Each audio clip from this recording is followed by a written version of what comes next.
मैं थोड़े से शब्दों में अपनी गवाही आपके सामने रखना चाहता हूँ। मैं जानता हूँ आप सभी लोग परमेश्वर के चुने हुए हैं। प्रभु ने आप सभी को आशीषित किया है, बचाया है और आपके जीवन में गवाही है। लेकिन मैं भी अपनी गवाही से प्रभु को महिमा देना चाहता हूँ। हालेलुया। सुनना चाहेंगे आप? मेरा नाम मार्क त्रिभुवन है और मैं मुंबई में पला बड़ा हूँ। मेरा जन्म मुंबई का है। मेरे मम्मी पापा मसीह परिवार से आते हैं और मेरा जन्म ही मसीह परिवार में हुआ। तो बचपन से मेरे पापा स्ट्रिक्ट होने की वजह से, आर्मी में थे तो स्ट्रिक्ट होने की वजह से काफ़ी डिसिप्लिन और रूल्स एंड रेगुलेशंस के साथ मेरी परवरिश हुई, है ना। और बचपन से ही मुझे चर्च की आदत है, प्रार्थना करने की आदत है, वचन पढ़ने की आदत है। और हमेशा आप ही की तरह मैं भी ऐसे पहले लाइन में बैठा करता था। आमीन। और मुझे चर्च जाने का बहुत उत्साह होता था, बहुत शौक होता था, बहुत आनंद आता था। मुझे गीत गाने का आनंद आता था, बाइबल पढ़ने का। और ये सब मेरी मम्मी और पापा की वजह से हुआ। हालेलुया। बचपन से ही मुझे वचन की सीख मिली। प्रार्थना में मैं आगे बढ़ता गया और धीरे धीरे करके मैं कीबोर्ड बजाने लगा। वो जो कॉन्गो नहीं आता, आप देखे, ट्रिपल, वो भी मैंने बजाना शुरू किया। और धीरे धीरे मुझे बहुत अच्छा लगता था म्यूजिक बजाना।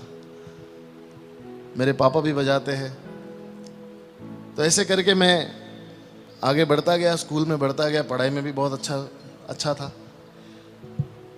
लेकिन एक समय के बाद ऐसा एहसास होने लगा कि मेरे घर वाले जो है रूल्स एंड रेगुलेशंस बहुत ज़्यादा हो गए, है कि नहीं। ये मत करो, वो मत करो, दोस्तों के साथ मत जाओ, खेलने मत जाओ, ऐसा मत करो, वैसा मत करो, ये मत करो, वो मत करो। तो मुझे थोड़ी परेशानी होने लगी। मैं कहने लगा क्यों ना जाओ, है कि नहीं। हुआ होगा आप लोगों के साथ भी, क्यों ना जाओ, ये मेरे माँ बाप अच्छे नहीं है यहाँ नहीं भेजते, वहाँ नहीं भेजते। जब देखो मुझे प्रार्थना में लेके जाते, मुझे खेलना है। जब देखो मुझे मीटिंग के लिए लेके जाते, मुझे पिकनिक नहीं भेजते, कुछ नहीं करने देते। मेरे लाइफ में कोई एंजॉयमेंट ही नहीं है। सिर्फ प्रार्थना जाओ, सिर्फ बाइबल पढ़ो, सिर्फ प्रार्थना करो, बस यही है। गर्मियों की छुट्टी में लोग कहाँ कहाँ जाते हैं, मनाली जाते हैं, गोवा जाते हैं, केरला जाते हैं। मुझे एक पास्टर के घर भेज दिया जाता था। एक पास्टर के घर भेज दिया जाता था, एक एक महीना में उनके पास रहता था। हालेलुया। और वो पास्टर भी प्रभु के बहुत अभिषिक्त और आशीषित दास थे। सुबह सुबह 3 बजे उठा देते थे, चलो प्रार्थना करनी है, चलो बाइबल पढ़ना है। सुबह 3 बजे, 12 बजे तो मैं सोया हूं। परेशानी होने लगी थोड़ी सी, ये क्या जिंदगी है, मुझे नहीं अच्छा लगता था। थोड़ी सी घुटन सी महसूस होती है। फिर धीरे धीरे जैसे मैं बड़ा हो गया, मेरे दोस्त बन गए। और ये मुकाम जो होता है जिंदगी में, सबसे खतरनाक मुकाम होता है, जब आपके दोस्त बनने लग जाए। तो कुछ मेरे दोस्त बन गए जिन्होंने मुझे 7वीं में सिगरेट पीना सिखाया। जब मैं 7वीं में था, 7th में, तो मैंने सिगरेट पीना शुरू किया ऐसी। और धीरे धीरे मैंने देखा कि मेरे दोस्त मुझे किसी भी बात के लिए मना नहीं करते। घर पे सारी चीजों के लिए मना करते, दोस्त कभी नहीं मना करते। कितने अच्छे हैं, है कि नहीं। दोस्त कभी भी मना नहीं करते। और मैं उनके साथ बहुत मजे करता था।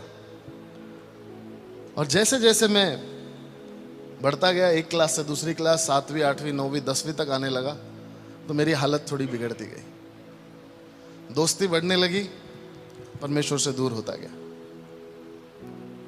संडे को मैं वर्शिप करता था, कीबोर्ड बजाता था। जैसी चर्च से बाहर आ जाए, दोस्त, और फिर उसके बाद सिगरेट पियो, फिर शराब पियो, और धीरे धीरे करके ड्रग्स की भी आदत लग गई। और जब मैं 10वीं में था, तब मुझे ड्रग्स की आदत लग गई।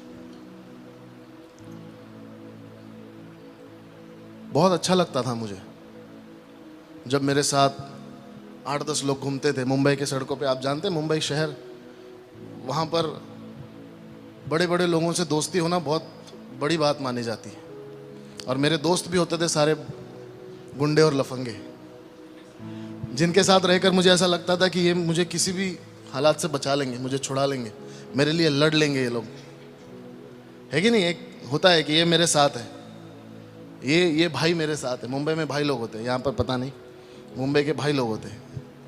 ये मेरे साथ है, ये मुझे बचा लेगा, मुझे कुछ नहीं होगा। जब भी मेरी किसी से लड़ाई होगी ये सब मेरे साथ खड़े होंगे। तो इनसे मेरी दोस्ती बढ़ने लग गई, और धीरे धीरे मुझे रियलाइज हुआ कि ये जो मेरे दोस्त है ये कोई मामूली दोस्त नहीं है, बहुत पहुंचे हुए हैं। हर हफ्ते किसी की खबर आ रही है, इसने इसको मार दिया, उसने उसको मार दिया, और मैं तो रोज इनके साथ उठता बैठता हूं। आज इसको जेल में डाल दिया, आज इसको तड़ी पार कर दिया। ऐसी जिंदगी जी रहा हूं मंडे टू सैटरडे, और संडे का सुबह का जो 3 घंटा है वो मैं बहुत पवित्र बन के आराधना करके कीबोर्ड बजा के। अगर आप मुझे संडे को देखोगे आप यकीन नहीं करोगे आप वही मंडे वाला मार्क है, और अगर आप मंडे को देखोगे तो यकीन नहीं करोगे ये वही है जो आराधना करता है। हालेलुया। वो ढोलकी की तरह डबल हो गया था मैं, यहां से भी यहां से भी। Praise the Lord. और धीरे धीरे करके ये ड्रग्स की आदत मुझे खाने लगी। आमीन। एक बार जब हम नशे में थे तो हमने बहुत ज़्यादा नशा कर ली, और एक समय ऐसा आ गया कि मुझे जो है वो ड्रग्स उसका असर नहीं होता था, मुझे नशा नहीं होती थी। तो उसके लिए दूसरे तरीके हम ढूंढते थे कि इसको और एनहेंस करने के लिए, इसको बढ़ाने के लिए हम और क्या किया जाए। तो कोई शराब पी रहा है, तो कोई और ड्रग्स ले रहा है, तो कोई कुछ और कर रहा है। तो मेरे एक दोस्त था, उसने अपने पॉकेट में से एक टैबलेट का पैकेट निकाला, पता नहीं कहाँ से लाया था, उसमें से 2 गोलियां ली, उसने खा ली। दोपहर का समय था, उसने खा ली और वो ऐसे लेट गया। हम अपने घर चले गए, रात को फिर आए, देखे तो वो लेटा हुआ है। तो हमने कहा दोपहर को उठा होगा, सो के वापस कुछ पी के वापस सो गया होगा। फिर हम घर चले गए, दूसरे दिन सुबह हम आए तो देखा तो फिर भी लेटा हुआ है। तो हमने आजू बाजू वाले से पूछा ये क्या हुआ है। कह रहा है भैया ये कल से उठा ही नहीं है, शाम हो गई उठा नहीं है। 2 दिन तक वो लड़का वही पड़ा था। और तब परमेश्वर की आत्मा ने मुझसे बात करना शुरू किया कि ये गलत है, ये सही नहीं है। और मुझे मन में ऐसा एक डर सा पैदा हो गया कि मुझे यहां तक नहीं जाना है, ये लेवल का नशा मुझे नहीं करना है। 2-2, 3-3 दिन तक पड़े रहो, ये अच्छी बात नहीं है। Hallelujah, hallelujah. मैं अपने आप से नफरत करने लगा कि ये मैंने क्या कर दिया।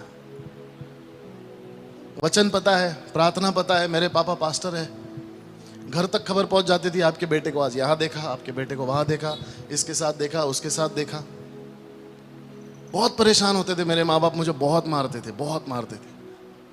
हर दूसरे तीसरे दिन मेरी पिटाई होती थी, और ऐसी वैसी नहीं, तबीयत से होती थी, जबरदस्त। तो मैं अपने आप से नफरत करने लगा कि ये मैं क्या कर बैठा हूं, इसको मैं कैसे सुधारूं। लेकिन एक बात है, जो बचपन से मेरे माँ बाप ने मुझे आदत लगाई चर्च जाने की, कलीसिया में आने की, वचन पढ़ने की, प्रार्थना करने की, पहले अच्छा नहीं लगता था, लेकिन वही वचन मुझसे बात करने लगा। वही वचन पवित्र आत्मा मुझे याद दिलाने लगा। वही वचन ने मुझे बताया कि जो तू कर रहा है वो गलत कर रहा है। हालेलुया। प्रभु की आराधना करता था, कीबोर्ड बजाता था, लेकिन फिर दुनिया के मार्गों में, फिर दोस्तों के पास, फिर सारी गलत चीजों में। मुझे रियलाइज हुआ कि मैं जो कर रहा हूं ये बहुत गलत है। आप लोगों को भी होता है कभी कभी, जब आप गलती कर देते हैं तो हमको रियलाइज होता है कि हमने जो किया वो गलत किया, और वो पवित्र आत्मा होता है। पवित्र आत्मा हमें बताता है कि आप जो कर रहे हैं वो गलत कर रहे हैं। और वही पवित्र आत्मा ने मेरे जीवन में काम करना शुरू किया। मैंने कहा प्रभु मुझे बदलना है, मैं सुधरना चाहता हूं। और उस समय मैंने निर्णय लिया और 3 महीने तक मैं घर से बाहर नहीं निकला।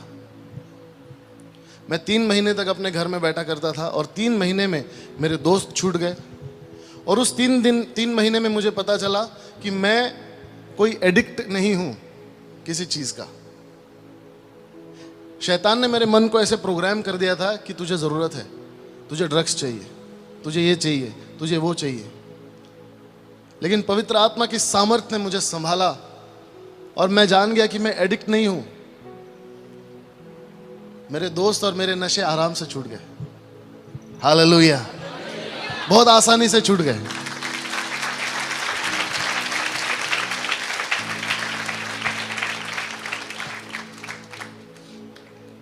और जिस जगह पर हम ड्रग्स लेने के लिए जाते थे, आज परमेश्वर ने उसी एरिया में मुझे एक सेवकाई दी है।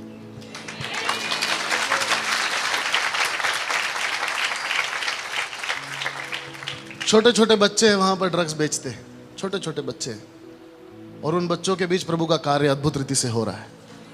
हालेलुया। और हमारा विश्वास है कि आने वाली पीढ़ी जो है ये ड्रग्स फ्री पीढ़ी होने वाली है। आमीन, ये मेरा विश्वास है। उस समय 3 महीने में परमेश्वर ने अद्भुत रीति से मेरा इस्तेमाल किया और 3 महीने तक मैं कुछ भी नहीं करता था। मैं सिर्फ अपना कीबोर्ड और मैं दिन के 8-8, 10-10, 9-9 घंटे कीबोर्ड बजाता था, कभी कभी 12 घंटे, 14 घंटे बस कीबोर्ड बजाता था, सिर्फ इसी रीजन से कि मुझे बाहर नहीं जाना है, मुझे दोस्तों से नहीं मिलना है। और उस समय मैंने कहा प्रभु मैं अपना जीवन तुझे देना चाहता हूं। कीबोर्ड मैंने अपने आप से सीख लिया, गाना भी गाना मैंने अपने आप से सीख लिया, जो भी था थोड़ा मोटा बजा लेता हूँ, गा लेता हूँ, और ये प्रभु ने मुझे सिखाया। और उस समय जब मैं आराधना कर रहा था, जब मैं प्रैक्टिस कर रहा था, तब प्रभु ने मुझे एक गीत दिया कि यीशु तेरे करीब आने से जिंदगी मेरी बदल गई।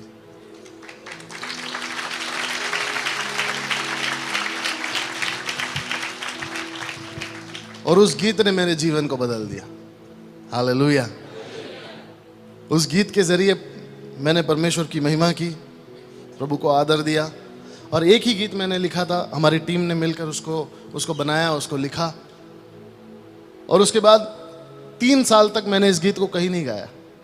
3 years, 3 साल तक ये गीत मेरे पास ही था, क्योंकि ये मेरा पर्सनल टेस्टमनी है, मेरी पर्सनल वर्शिप है परमेश्वर के लिए। 3 साल तक ऐसे किसी अगर चर्च में चला गया तो मैं गा देता था। हमारे चर्च में गाता था, छोटे मोटे जो घर की कलीसिया होती है वहाँ गाता था। तो किसी ने सुना और कहा कि आपको इसको रिकॉर्ड करना चाहिए। मैंने कहा मेरे पास पैसे नहीं है, इसको बनाने में काफ़ी खर्चा आता है। और उन ज़माने में एक सीडी आती थी, सीडी पता है आपको? एक सीडी आती थी ना, सीडी गानों की, आप लोगों ने घर में चलाई होगी, कार में चलाई होगी। तो उस सीडी में 7-8 गाने होते थे। अरे मेरा एक ही गाना है, मैं एक गाने के लिए क्या सीडी बनाऊंगा, कहाँ से सीडी बनाऊंगा? लेकिन प्रभु की आत्मा की गाइडेंस के हिसाब से हम आगे चले। प्रभु ने हमें बताया क्या करना है, कैसे करना है, और इसका हमने वीडियो बनाने का सोचा। और जब वीडियो बनाया, शुरू हमने 0 से किया। मेरे पास 5,000 रुपये थे, उससे हमने शुरू किया। और चलते चलते 1 लाख रुपए तक हमने सिर्फ एक गाने के पीछे खर्चा कर दिया। 1 लाख रुपए, ये तकरीबन 6-7 साल पहले की बात है। तब शायद हम तभी मिले थे मेरे ख्याल, उसी दौरान 1 लाख रुपए तक मैंने खर्चा कर दिया। और जब गाना ख़त्म हो गया, पूरा बन गया, तो मुझे लगा कि मैंने बहुत बड़ी गलती कर दी, इतना पैसा मेरा चला गया। क्योंकि 1 लाख में तब पूरा एल्बम बन जाता था 6-6, 7-7 गाने का। जब मैंने ख़त्म किया तो मुझे लगा बहुत बड़ी गलती कर दी, ये मैंने नहीं करना चाहिए था। तो मैं थोड़ा निराश था, थोड़ा अपसेट था। फिर भी हमने उसको YouTube पर डाला। 15 अगस्त के दिन हमने उसको रिलीज़ किया। और जब रिलीज़ किया तो पहले ही दिन 24 घंटे के अंदर उसके 25,000 व्यूज़ हो गए। 25,000 व्यूज़ इन 1 डे। 25,000 लोगों ने उसको देखा। तो मुझे थोड़ी तसल्ली मिली। और 2 महीने तक, 2-2.5 महीने तक ये सिलसिला चलता रहा। 25,000, 15,000, 20,000 लोग रोज उस गीत को देखते थे, रोज उसको सुनते थे। और धीरे धीरे ऐसा हुआ कि मुझे मैसेजेस आने लगे, कमेंट्स आने लगे। आप देखते ना यूट्यूब पर कमेंट आते हैं, फेसबुक पर मैसेज आते हैं।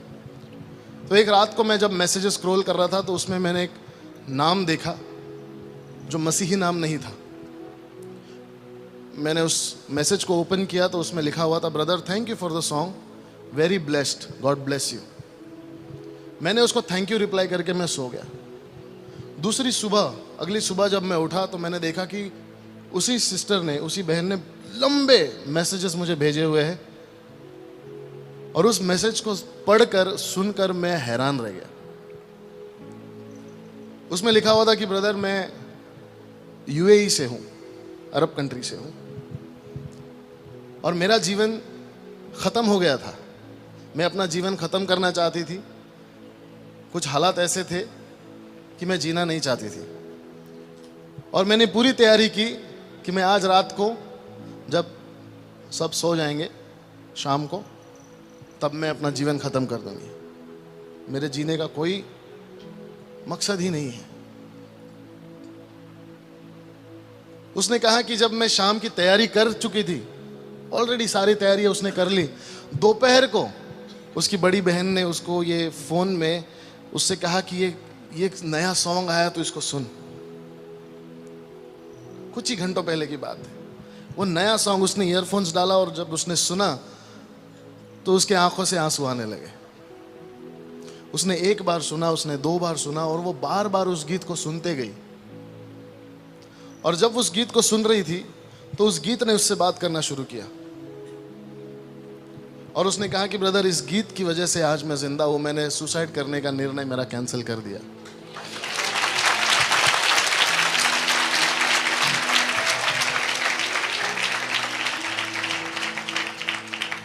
वो मैसेजेस आज भी मेरे पास हैं। और उसने कहा कि मैं अपना जीवन प्रभु को दूंगी। मैं अपने जीवन का अंत नहीं करूंगी, मैं जीवन प्रभु को दूंगी। उस समय मैंने प्रभु के पास जाकर मैंने क्षमा मांगी कि प्रभु मैं कुड़कुड़ाया, मैं अपसेट हो गया, मैं निराश हो गया कि मैंने इतने सारे पैसे गंवा दिए। लेकिन प्रभु अगर इस गीत की वजह से एक आत्मा भी तेरे पास आता है तो ये मेरे लिए बहुत आनंद की बात है।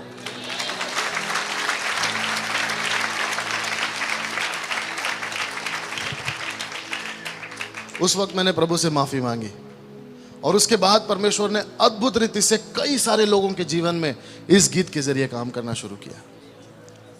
तब से मैंने प्रभु से कहा कि प्रभु अब मैं पीछे नहीं हटूंगा। अब चाहे जितना भी कुछ लग जाए, मेरी जान भी चले जाए, लेकिन जो मुझसे बन पड़ता है, खास करके जवानों के लिए, मेरा हृदय उनके लिए टूटता है। क्योंकि मैं जिस जगह से आया हूं, मैं चाहता हूं कि कोई भी उस परिस्थिति से ना गुजरे। क्योंकि मेरे जीवन के सबसे इंपॉर्टेंट और प्रेशियस दिन मैंने वेस्ट कर दिए, मैंने गवा दिए। मैंने जो मेरा प्राइम टाइम था, 15, 16, 17, 18, 19, 20 साल का, 22 साल तक का, मैंने उसको वेस्ट कर दिया पूरी तरह से। 20 साल तक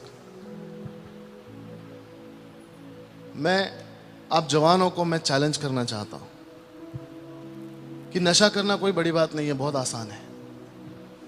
रिलेशनशिप में रहना कोई बड़ी बात नहीं है, बहुत आसान है। माँ बाप से बगावत करना कोई बड़ी बात नहीं है। प्रभु के लिए जी के दिखाओ तो मैं मानूं। ऐसी डेयरिंग करो कि मैं इस दौर में प्रभु के लिए जी कर दिखाऊंगा। हम जवानों को एक ट्रेंड बनाना है कि इस पाप के संसार में मुझे प्रभु के लिए जीना है। Hallelujah, hallelujah.